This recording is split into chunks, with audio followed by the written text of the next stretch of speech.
this is a particularly important aspect that every Canadian citizen should be fully aware of, that as far as the Charter of Rights and Freedoms, we being each and every Canadian citizen, has the unequivocal and undeniable right to our own self-reliance for food and medicine.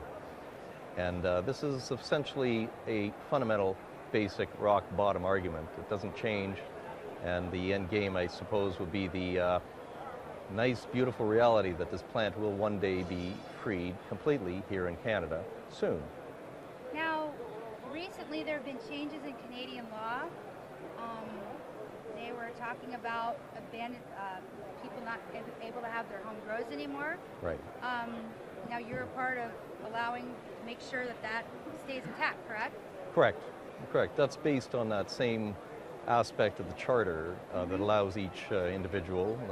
I suppose what the federal government and Health Canada was trying to abandon a project that they didn't even want to get into in the first place, unfortunately.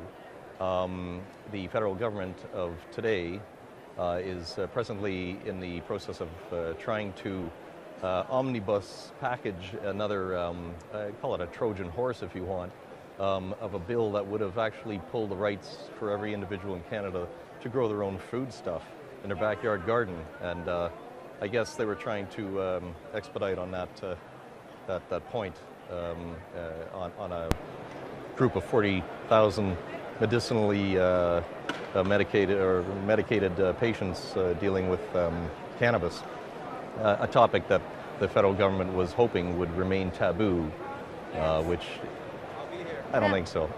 Well, you are very new to the story of Peter McWilliams, and as I explained to you earlier, he was a patient and he was growing plants for patients, and then he was labeled by the U.S. government as a drug kingpin, and he was basically jailed without his medicine, and he died at the age of 50 because he was denied cannabis.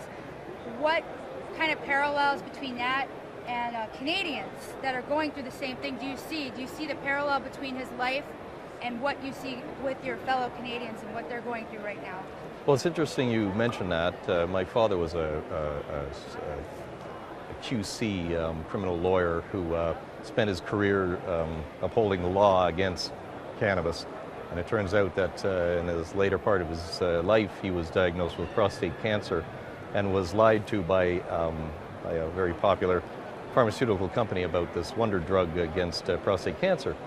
He passed away. In the last 2 years of his life, I told him that cannabis oil could have been his saving grace, and he very desperately looked at me and said, how can I get my hands on this? And I said, well, it's a bit of a problem, as you would be fully aware of.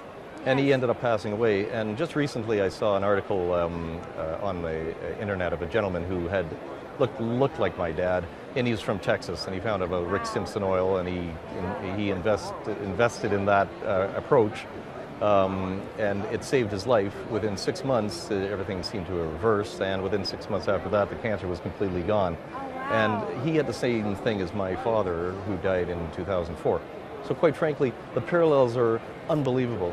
And this poor gentleman had been dealing with the same plight, the same absolutely ridiculous restrictions, Yes. and this is something that needs to be reversed 180 degrees overnight, by the way. Okay, let it go, if I can emphasize that enough. Yes.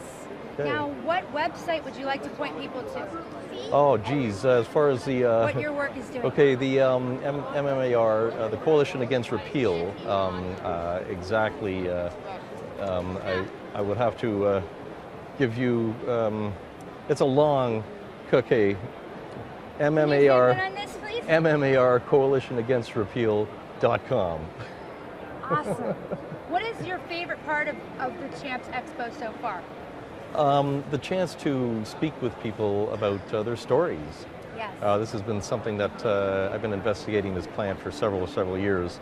Not only the street aspects, but the social ramifications, the industrial ramifications. Hey, if I could just throw this in, okay, Sure. while we're talking about it, and this is for everybody. Cannabis, I've come up with these conclusions. Cannabis will allow nearly complete human sustainability on its own, okay?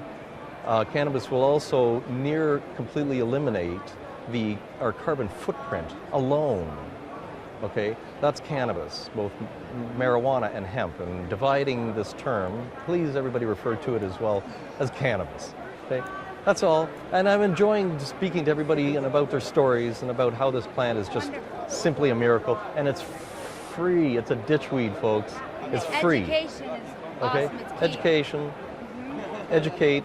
High school fun. Okay, I'm lay it in on the school, line, hard get the argument out there, get the word out, and seniors, we got a senior baby boom bell curve about to slam against the wall here, and this is what it's all about, folks. Plants got to be let go. Thank you so much Cheers. for being with us today. Okay.